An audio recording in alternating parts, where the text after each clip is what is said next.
立法會主席。President of the Legislative Council.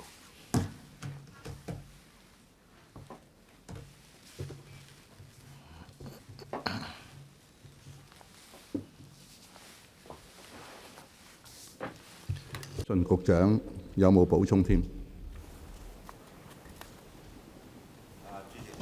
我冇補充啦嚇，因為我覺得我頭先所答嘅嘢其實都已經答咗議員一部分嘅問題啦。田北辰議員，局長，關於被捕人士呢，我哋大家都知道呢有好多傳聞。我聽到呢就有3樣：不恰當嘅搜身啦，見唔到律師啦，不合理嘅對待。講真呢，主席我都好難置信，但我又諗點解咁容易俾人造謠呢？咁我喺度諗緊程序係咪可以改善一下？因為被捕咗之後呢，一段長時間接觸唔到其他人呢，變成刺出口同鼻拗。咁最近呢，我喺區內呢，有街坊呢就獻計就託我問你，佢話可唔可以考慮一下呢，或者同警方研究一下所有同示威有關嘅被。I talked to some constituents to see if whether you can send all the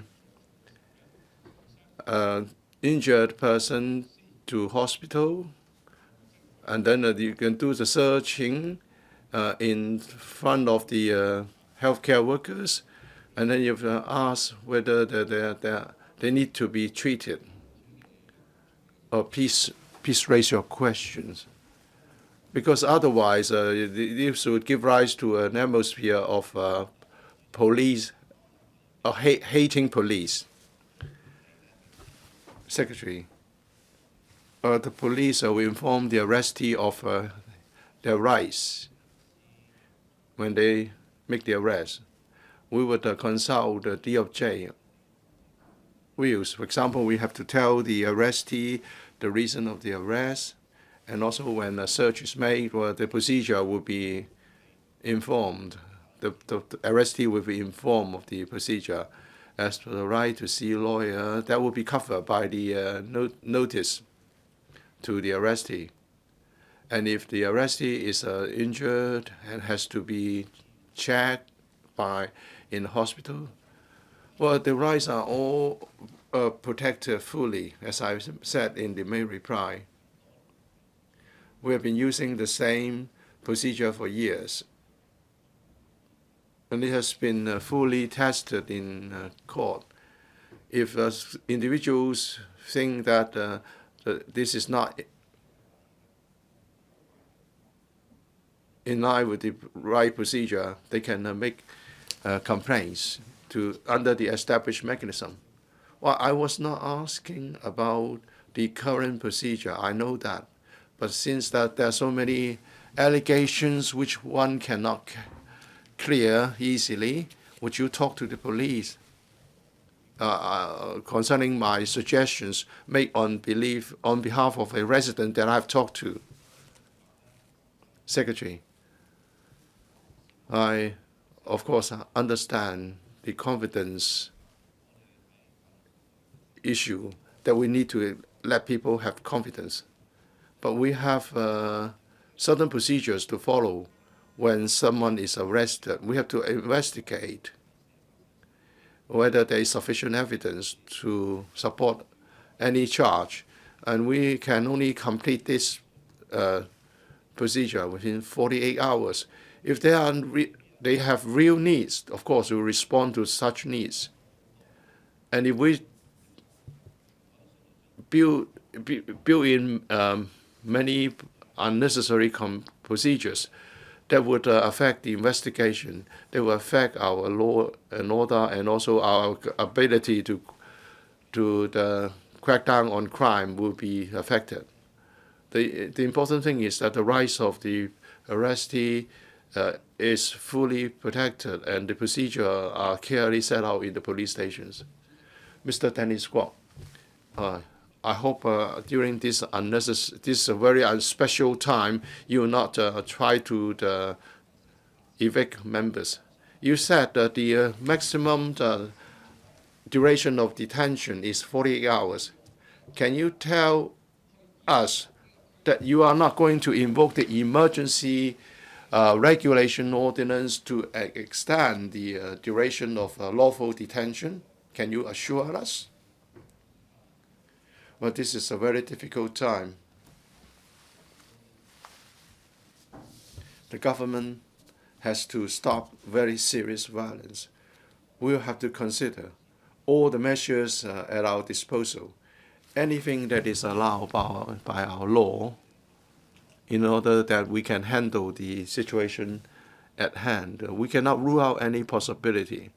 But of course, when we look into such measures, we'll look at the implications for the community, and we would give every factor comprehensive consideration. Are you going to invoke the emergency regulation? Secretary, I've already answered the question. Mr. Paul Chair. Thank you, President. When we take a look at the figures in Annex 1, as at the end of October, 3,001 people have been arrested. 97 have been released unconditionally, including people who formed human chains, who sang songs, and of course I don't think follow-up action will be taken against them. And there are cases under investigation, 2,380, including those on bail, for those who are released unconditionally, and then for those who already whose legal proceeding have proceeded, there are 524. Of the second and third category that we have been talking about, many are on bail. Not many are detained. There is a criticism that this is like a revolving door. They will be released on bail and then they will be rearrested. For example, there's a person from the Baptist Youth, the information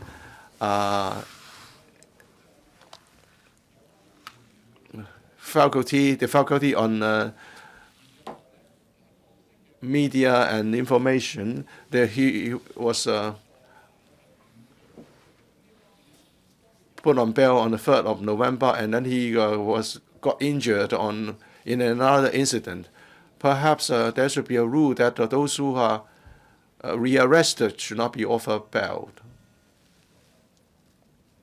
Well, if a person is arrested for the first time, and then the court allows him to be on bail, or the police allows him to be on bail, then when he's rearrested for a second time, then when he's brought before the court, we would ask the court not to allow him bail at the second time.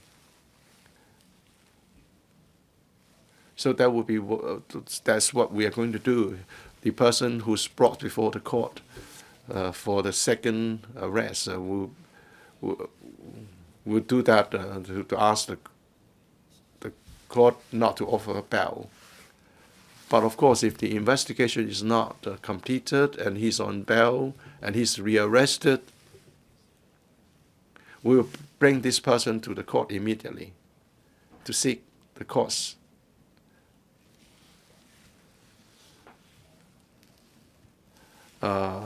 direction. For example, if a court bail is offered to that person, there could be additional conditions such as curfew. Mr. Ted Hui, on the question of the procedure of arrest, is it a standard procedure to beat up young people when arrests are made? Well, many residents have asked me why they have to beat up people when they arrest people. I've seen it myself. They would use the police baton to hit the arrestee on the head. Are you going to openly ask your officers not to resort to the to unauthorized beating? Don't take it out on young people. I think the question doesn't reflect the facts. When the police officer arrests a person, the person would put up a struggle. And sometimes the the suspect escapes after struggling. And even if the police officer can control that person for the moment, but before the handcuff is put on, some other people may try to rescue the arrestee. And then there are other people who do other things to distract the police officer. And in some cases, the arrestee can escape. Therefore, the police officer has to do certain things to make sure that if the person is struggling, the police officer has to take appropriate action to put the person under control. Mr. James Toh, please.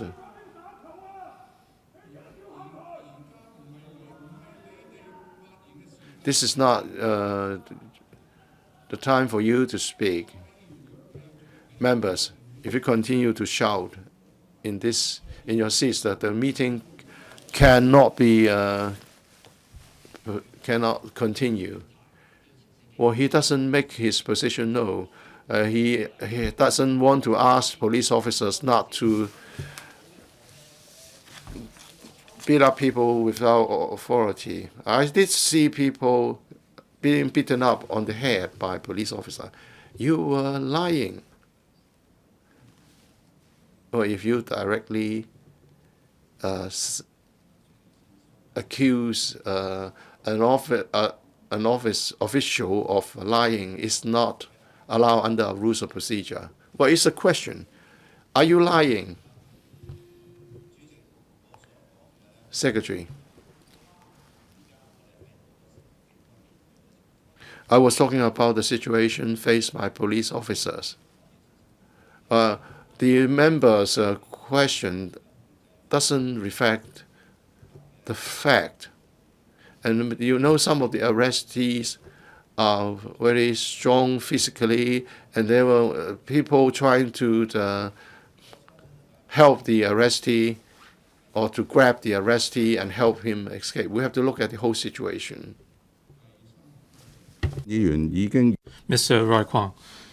Roy Kwong informed me that Mr. Andrew Wan would ask the question on his behalf. So, Mr. Andrew Wan, please. President, since June, the police deployed on a number of occasions police dogs to help manage demonstrations, while police officers all wore gas masks when firing tear gas rounds to disperse demonstrators. The police dogs at the scene had no protective gear. Some members of the public are concerned that tear gas would harm the health of police dogs. In this connection, will the government inform this council, one, of the number of in-service police dogs which died of unnatural causes in each of the past 3 years, two, of the number of occasions since June on which the police deployed police dogs to handle demonstrations, among them the number of instances involving the firing of tear gas at the scene of the demonstrations, and the number of police dogs that fell sick after carrying out duties and were attended to by veterinary surgeons, and three, whether the police will consider not to deploy police dogs to carry out duties at demonstrations again, if so, of the details, if not the reasons for that. Secretary for Security. President, members of the public enjoy freedom of expression, speech, and assembly, but they must do so peacefully and lawfully. The police have been facilitating the conduct of peaceful, orderly, and lawful public order events while fulfilling their statutory duty of maintaining law and order. The police will, after assessing the situation at the scene, make professional judgment and take appropriate action to maintain law and order and public peace. Since early June, there have been over 700 public demonstrations, processions, and assemblies, among which many have ended up in violence. Rioters have committed various unlawful acts, such as blocking roads, setting fire, charging at police cordon lines, throwing bricks, hurling petrol bombs, violently assaulting police officers, vandalizing MTR and light rail facilities, as well as traffic lights, damaging shops, and assaulting others with different views wantonly. The police must take action to bring rioters to justice or disperse crowds to control the situation with a view to restore public safety and public order as soon as possible. Tear gas is used to stop violent radicals at the scene from charging at police cordon lines or persisting with other violent acts. Create a safe distance and minimize physical scuffles to avoid serious injuries. People who gathered should leave the scene immediately when tear gas is being used. Generally speaking, people inhaling tear gas would have temporary burning sensation to the skin and eyes and stimulation to the nose and throat. One could recover within a short period of time after leaving the place affected by tear gas. Like other modern police forces overseas, the police deploy police dogs as appropriate to assist in law enforcement. Police dogs could help police officers handle violent acts, unlawful assemblies, disruption of public order, etc. Specific tasks of police dogs under such circumstances usually include assisting frontline officers in dealing with violent and harassing acts, reinforcing police cordon lines, and guarding specific buildings or locations. During police dispersal of unlawfully assembled crowds, police dogs could effectively deter illegal acts by breaches of public peace at the scene. My reply to various parts of Mr. Roy Kwong's question is as follows. 1. The police do not have the number of in-service police dogs which died of unnatural causes in the past 3 years. 2 and 3. As mentioned above, upon risk assessment of a public order event and the situation at the scene, the police will, as one of their deployment actions, send police dogs to the scene as appropriate to assist frontline officers in law enforcement. Police dogs are vigorously trained and receive regular health checks to ensure that they have good nutrition and sufficient rest and are physically fit to perform duties assigned by the police. In general, police dogs are deployed to work at emergency units and police districts. They work closely with various frontline squads during police operation to maintain public and social order and handle emergency situations. The police do not maintain the number of occasions since June on which the police deployed police dogs to handle public demonstrations, processions, assemblies, etc. The police have not received from handlers reports of their dogs falling sick after carrying out duties during operations in recent months. The police pay great attention to the health of police dogs and their working environment. Led by dedicated handlers on a one-to-one basis, police dogs are trained to obey orders from their handlers who build a strong bond with them by attending to all their needs.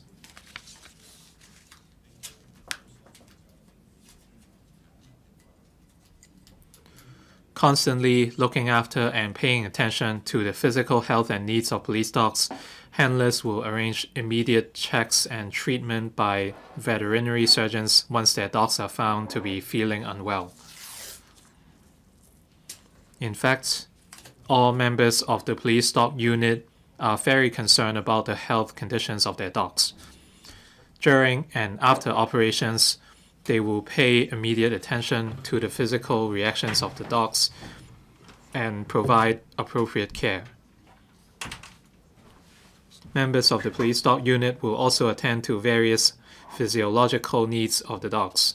Apart from arranging veterinary surgeons to follow up on dogs that are sick, handlers will maintain close contact with the AFCD and other relevant departments to ensure the health of police dogs. Thank you. Ms. Andrew Wang.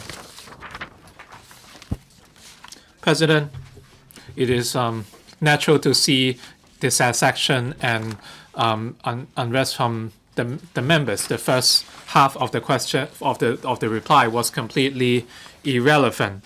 The Secretary said dogs receive regular training and they receive health checks and they have sufficient rest. So did it answer the question? If the police are well trained and receive health checks to make sure that they have sufficient nutrition and rest, does it mean that police officers do not have to wear masks? Is that the logic? The question was whether any scientific research was conducted on the police dogs, for example, by referring to overseas literature. The answer was not scientific at all. Thank you. The police pay great attention to the health of police dogs. All handlers have built up strong bonds with their dogs, and they are partners. When deploying police dogs, we would make reference to overseas practice, and at some Western countries, police dogs are deployed to help police officers deal with crowd incidents, and the practice is similar to Hong Kong.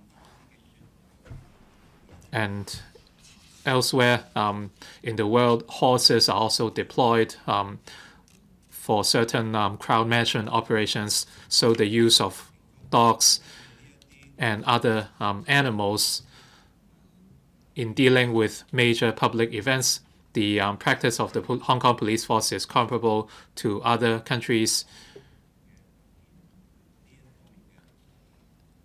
And relevant literature would be referred to in terms of the deployment and use of police dogs. Those will be taken into account. Mr. Ray Chan. President, the Secretary quoted overseas experience. Did they ever use tear gas when police dogs or horses are deployed? You did not answer the question. Police officers wear gas masks, but the dogs had no mask at all when tear gas was used. You did not answer this question at all. And at the press conference, the police indicated that the police dogs did not behave in an abnormal manner, and as such, their health conditions were satisfactory. And in the Secretary's reply, he said the police do not maintain the number of occasions in which police dogs are deployed to handle public events, and the police did not receive from handlers reports of their dogs falling sick after carrying out duty. So how can you monitor the handlers to make sure that they are doing their jobs or hiding anything? You do not even maintain such figures. So how do you monitor the work of the handlers? Secretary.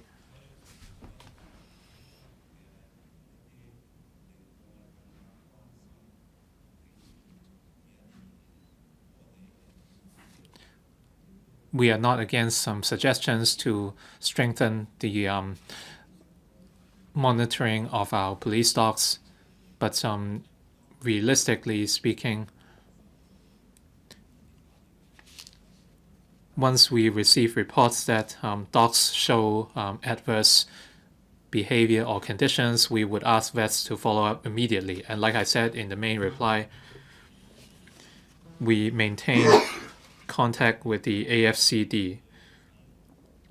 Elsewhere in the world, when police dogs are used to handle similar incidents, the gear and equipment deployed are similar to Hong Kong, and so our practice is similar to other places in the world. And we feel the level of care we provide is adequate or fit for purpose. And handlers must report to their superiors the health conditions of their dogs. I think this is an idea that can be explored further. Which part of the question was not answered? During World War II, even the Nazi military dogs wore gas masks. You said you do not maintain the number of occasions in which police dogs are deployed, so how can you monitor whether handlers are reporting any abnormal conditions? The lack of reports does not mean that nothing happened. Like I said, all handlers care greatly about their dogs. We can I can relay Mr. Chan's views to the police force to see how the management work can be reinforced. Mr. Gary Chan. President, as far as I understand, the deployment of police dogs at protests serve to achieve some kind of deterrent effects, but you can see that the situation is chaotic and extremely dangerous to police officers as well as police dogs. So whether or not these police dogs should be deployed should be something considered carefully by the Secretary. I realized that a number of these working dogs would experience a lot of wear and tear after they retire, and many people who adopt these dogs have to tap a very high medical bill. So after these working dogs retire, can the government provide medical benefits so that they would receive free treatment by AFCD vets? Thank you.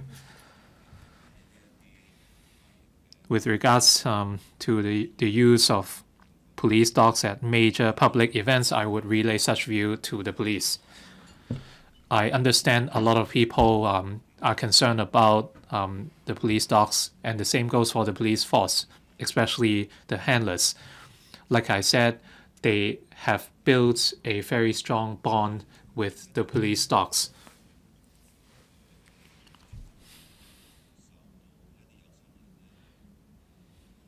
If a police dog is adopted after they retire, I trust the owners would provide a lot of love to the dogs, and they would take great care of their well-being.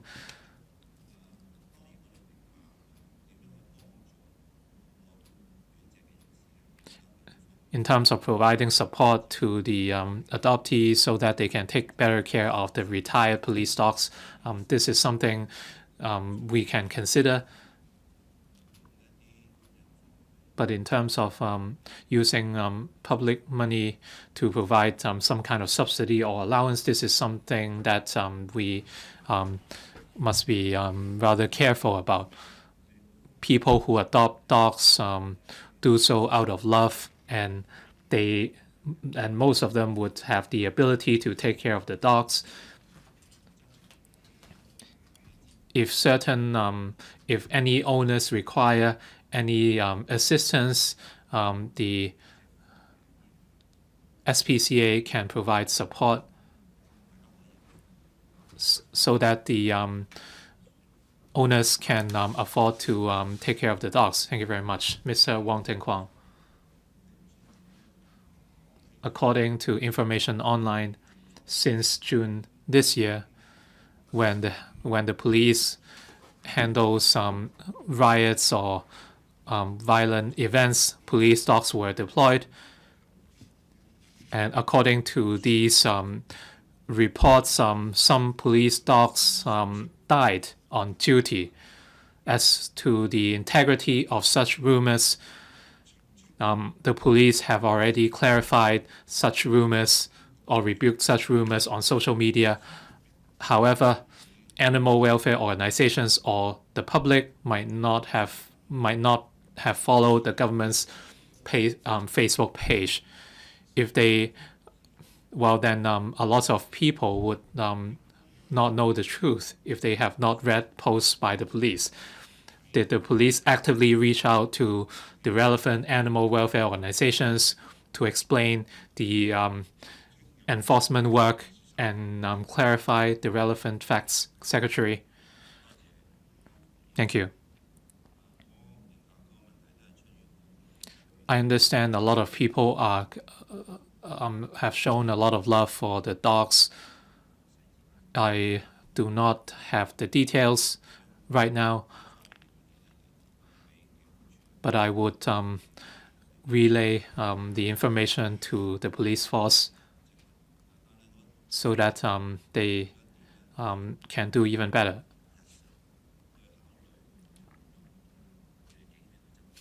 I stress that in deciding whether or not police dogs would be deployed in our operations, we would consider different factors. For instance, whether the dogs are capable of assisting our duty, and we will also consider the welfare of the police dogs themselves. So in deploying these police dogs in dealing with major public events,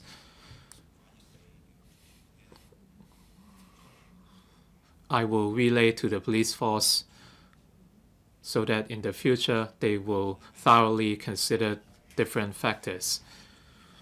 In terms of safeguarding the welfare of police dogs, the AFCD maintains close communication with the police, and the AFCD would provide professional advice, and vets are often sent to check the health of the police dogs. It is certainly a good idea to communicate more closely with animal welfare organizations, and they can help the police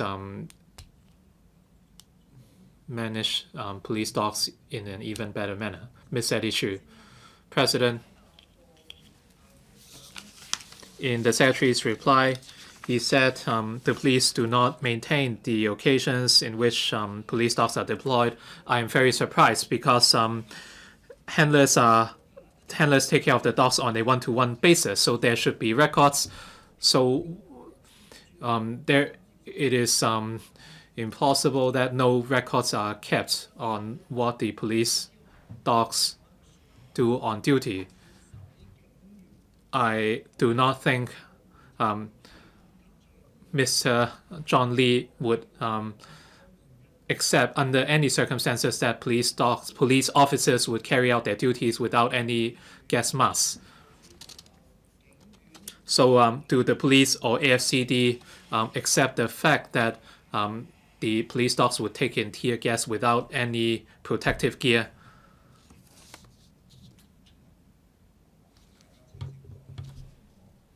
I want to clarify part of my question.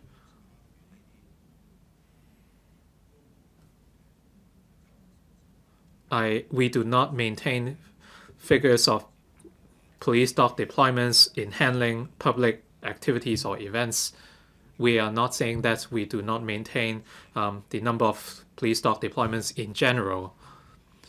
Every time police dogs are deployed to deal with incidents such as protests and assemblies, tear gas is not always deployed. So the police would consider a wide number of factors.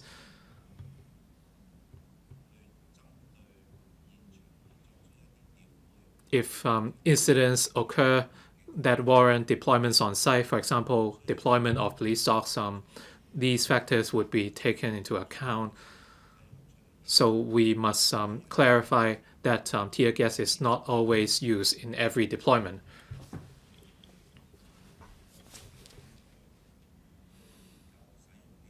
We constantly communicate with overseas police forces in the use of police dogs, and the factors we consider are actually very similar. And the factors behind their deployments are very similar to ours as well. In dealing with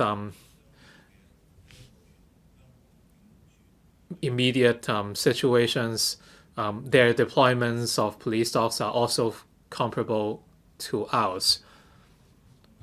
So in deciding whether or not to deploy police dogs and consideration of on-site conditions, all these factors would be considered by the police, and we would pay attention to the welfare of police dogs. Which part of the question was not answered? I asked whether he would accept the fact that the police dogs would take in tear gas without any protective gear. If he does not accept it, then the police dogs should be taken away when tear gas is used. This has to do with the AFCD as well. Anything to add, Secretary? I believe I have answered the question. Thank you very much. Mr. Andrew Wong, what is the point of order? President, I realize that when the Secretary addressed members from the probation camp, he would thank questions from members, but that wasn't what he said to those from the pro-democracy camp. Is that a new practice from the government? This is not a point of that. Would you issue a reminder to him?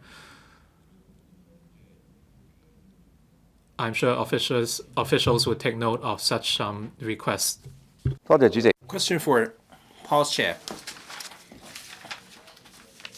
It has been reported that with Hong experiencing months of social turmoil, many industries have languished, and the numbers of mainland and overseas visitors have plunged. The number of visitors arriving from the mainland during the National Day Golden Week has dropped drastically by 56% to a record low in 9 years. The number of visitors to Lei Yue Mun, a famous tourist area in Kowloon East, had dropped significantly as well. As a result, a large number of tourism-related shops have closed down one after another.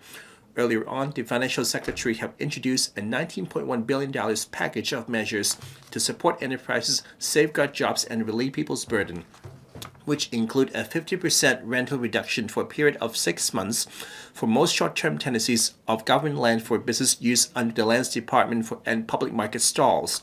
However, some shop operators in Lei Yue Mun and district council members of the district have relayed to me that the aforesaid shop operators have successfully received notices from Lands Department that the rentals will raise by 7% shortly. They're afraid that such rental increase will give rise to a wave of closures of these shops, thereby leading to the fade-out of world-renowned tourist attraction in Hong Kong. In this connection, will the government inform this council? 1. As some members of the public have criticized the government's policies are self-contradictory, in that on the one hand it implemented relief measures and injected several $7 million to promote local gourmet food, and on the other hand it raised the rentals of shop operators in Lei Yue Mun who are facing operating difficulties.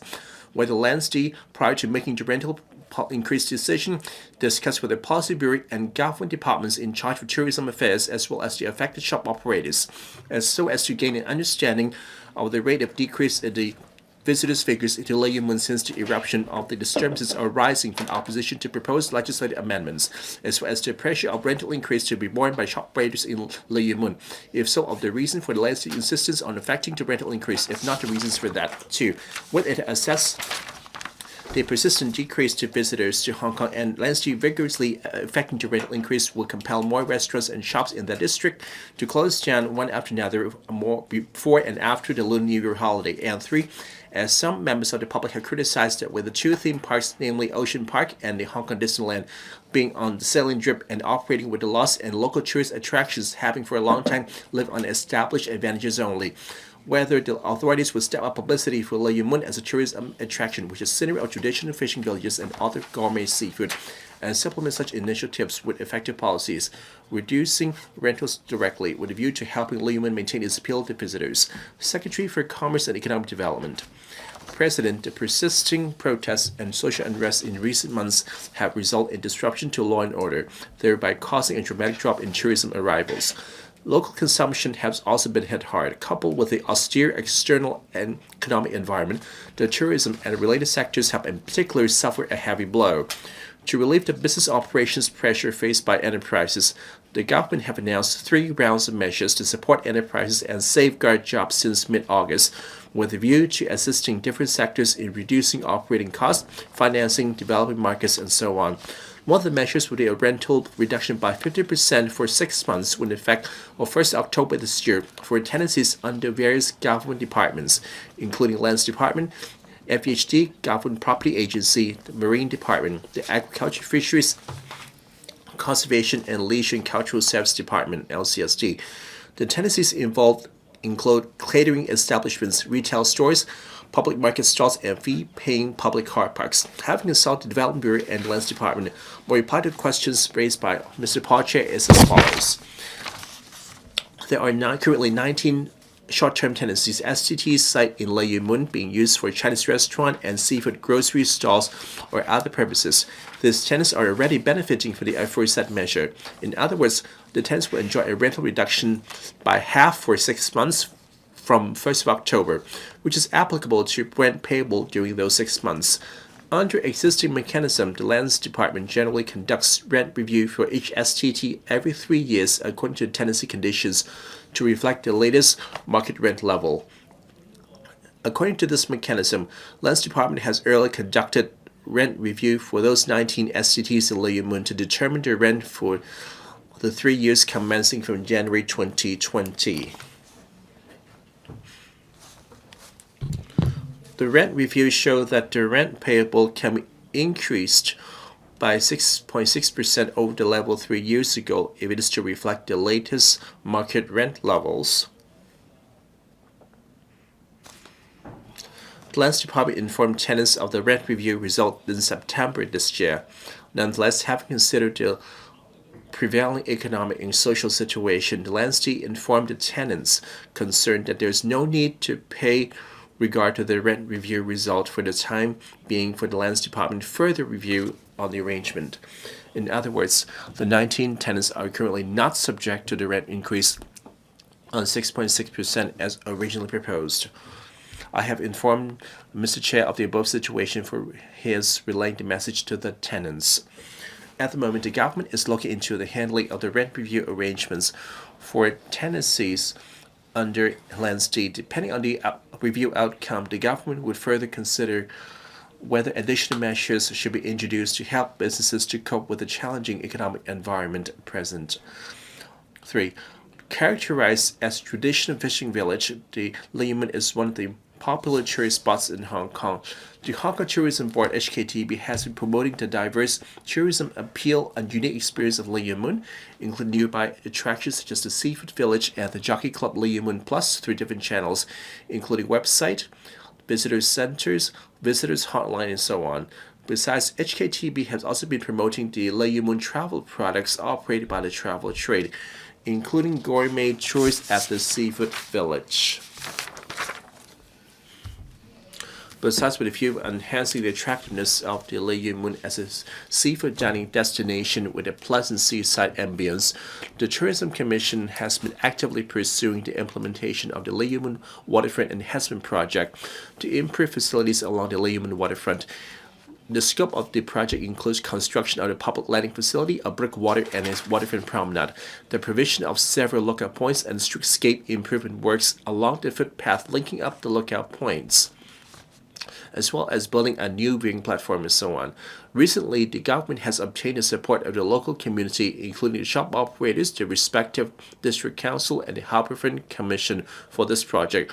We target to seek funding support from LegCo for this project in 2020. Subject to funding approval, the works are expected to commence in the late 2020 for completion in phases from 2022 to 2024.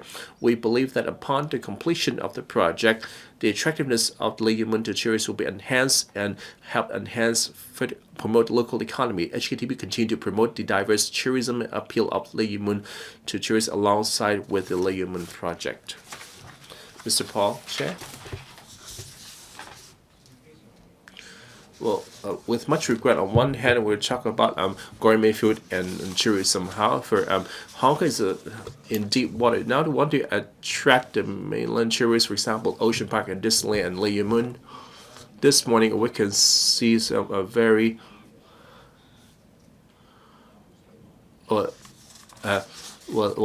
disturbing pictures of marine police vessels need to evacuate mainland Chinese students. So it's really a hugely embarrassment to Hong Kong. Well, we need to look to the future. So when will be a good time to beef up our promotion effort, not only just to promote Lei Yue Mun, but also the Hong Kong tourism as a whole? How do we rebuild the positive image of Hong Kong in the mainland tourists? Well, as the Secretary in charge of economic policies, how you go about it? Mr. Yao?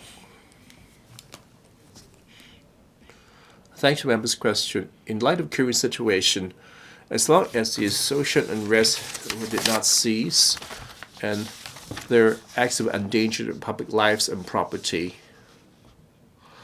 and through the intermedia, that all these remedial measures will be fruitless. Despite this, in this difficult time, a few initiatives are continuing. Now that we have over 40 countries have issued a travel advisory or the other, we'll continue to liaise with them to provide them with the correct and factual information. Well, through our ETOs and also the tourism board and through the International Chamber of Commerce. Even though we have dropped in visitors figures, however, there's still a sizable pool of tourists to Hong Kong. So not only come for visiting, but also to doing business. So we continue to boost our just for tourism agency, and the organizer would take the extra step to ensure the tourists are safe and also do what they've come here for. And we also support the tourism industry, because at this most difficult time, we need to provide them the assistance. And for the relief measures launched from August to October, well, hopefully we can provide some help to this sector. So I will continue to brainstorm with legislators to come with any new measures. Mr. Tommy Chan. Well, Mr. Chair's question have highlighted is not a problem just confined to Lei Yue Mun. 1 or 2 months ago, the Shuka have take a look at the housing authorities' rentals. On one hand, there's a rental cut and then only to be hiked soon after. I think we have to be sensitive to the reality. Secretary, even though it might fall outside your ambit, can you talk to the Financial Secretary? So seeing how the Li Ka-shing Foundation dispersing 200 million to the restaurants, and in the policy address, the Labour Party have proposed to the CE whether it can consider cash handouts. And now that we are running very short on liquidity, since 2003, the government have offered this loan scheme to this SME, or loan guarantee scheme, or a loan scheme just for the payroll. Can you consider relaunch that on offering this back 100% loan guarantee scheme, so that the industry can get loans from the banks for payroll, since the Chinese New Year is coming, so that the staff can be paid before Chinese New Year? Thank you for Mr. Chang's proposal and question. I will relate your suggestions to various bureaus. On the rental reduction, for the October round of measures, the government have a clear direction that if the government is the landlord, whatever it can do, will just apply the measures on the Lei Yue Mun. Existing rental levels will be halved for 6 months. We'll also make sure that there will not be any things be overlooked. As for the liquidity, I agree with Mr. Chang. Now that we are in the same boat with the industry, there are 3 major directions, one of which will be on providing liquidity. Besides an existing scheme of the 80% loan guarantee scheme, with expanded it and also reduce the fees and extend the repayment period, we also have another scheme to make to raise the guarantee level from 80 to 90%. And I thank the members' support for this proposed new scheme. The ceiling of 6 million for 5 years, in which the government will provide guarantee on 90% of the loan. Subject to legislative approval, we'll have another $3 billion commitment. And know that there are 40 plus projects queuing up in 5C.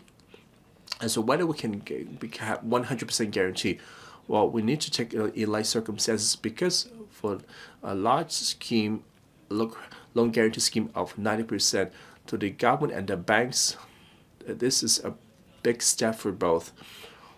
Whether we need to offer a 100% guarantee, I know that We have launched it back in 2003. Very briefly, after we licensed 80% to 90%, hope to plug the gap. However, we will relay Mr. Chang's views. Mr. Yu Chi-wai, which part of the question not answered? I asked him, would you propose to the CE to emulate from the Lee Ka-shing Foundation and offering cash handouts? Mr. Yu, Secretary Yu, when I talk about the relief, for example, providing liquidity or cutting government charges, we also help to offer target assistance. However, that will need to be prioritized for the industry. Hardship will focus first. Of course, we welcome any volunteer in the community. However, the use of the public money will be subject to certain restrictions. For example, the incentive payment to tourism agencies, we tend to take a very relaxed criteria and allow the financial secretary helping to support enterprise to protect jobs, and so that the industry practitioners can benefit from that. However, we will consider other views as well. Mr. Yu, I agree with Mr. Yu. The challenges faced by the tourism industry, what we can do is limited. We need to curb the violence. If this cannot be achieved, any other measures we just drop in the pocket. As we claim that the Lei Yue Mun offer unique tourism industry and also a unique appeal. Besides seafood gourmet village and also the Lei Yue Mun Jockey Plus, they also have this Command Mountain hiking. They also have the Tin Hao Temple, over 2 centuries old, and also this light tower. And there's also a pier that's walkable to the Yaotong MTR. So I would say that there's a nice little tourism precinct. So looking for in the next few years, well, you have to launch this. It is a precinct choice in central in Samshui Po. The secretary look into that. Would you have a target promotion for Yang Ma-che or Lei Yue Mun, so that we can have one more selling point? And thank you, Mr. Yu's comments. Since Lei Yue Mun have the rich history and culture, and also this geographical advantage, and Lei Yue Mun itself carries some cachet to foreign tourists. Besides the HKTB promotion, like in my main reply, I hope that the waterfront enhancement project can boost its tourism receiving capacity and highlight the local characteristics. For example, we will build a public landing facility for boat vessels. Well, let's say if the water taxi, besides land transport, they also can reach by the sea. We also have some innovative design for a viewing platform, and also may have this design compatible with this fishing village characteristics. And well, for example, in some shape in Wan Chai, we have packaged it as some kind of itinerary tour that can highlight community characteristic that will be considered. And by next year, as soon as we get the funding, we will boost our facilities. Mr. Shu Cafe. Thank you, Secretary, and thank you, Mr. Chairs, for the concern of the Lei Yue Mun merchants. As for the anti-extradition affair, tourism, the catering, retail, wholesale, and hotels, all these sectors are in very difficult times. Beside the sector I mentioned, some other business, for example, like today in HKCEC, there's supposed to be the biggest beauty expo. A lot of the exhibitors are telling me, visitors are telling me they won't be coming. And in view of this recent riots, they're not able to set up their booths, and to call it, and their staff are not able to get to HKCEC. And for these merchants affected by the exhibition downturn, the industry downturn, would the Secretary consider offering any support? And thanks for Mr. Xiu's comments and question.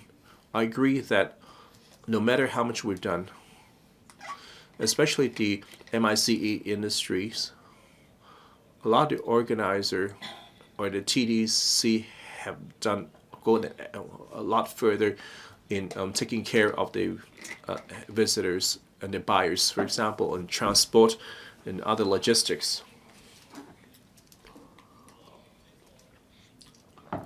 If it's not safe out on the streets, well, that would have, then all this preparation would gone to waste. Well, over the past 5 months, the picture is not totally pessimistic.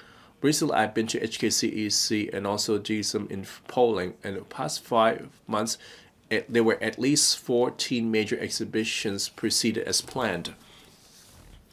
The participating exhibitors, since they have confirmed the slot way early, therefore did not affect it. Maybe there is a single-digit drop in exhibitors. And the buyers and the visitors had a 20% drop by average. One silver lining is that the exhibitors said that they tend to be serious buyers, so thus a negotiation have been quite smooth. And so whether we offer direct subsidy if there is extensive adverse impact, it's difficult for the government to offer a handout outright. Well, we will now work with organizers and through value management to beef up the security and also our reception, so that for the successfully held exhibitions can proceed as planned. For the visitors, if they can do business, they will tell the people back home that Hong Kong is still a good place to do business. Now, meeting is suspended until 2:40.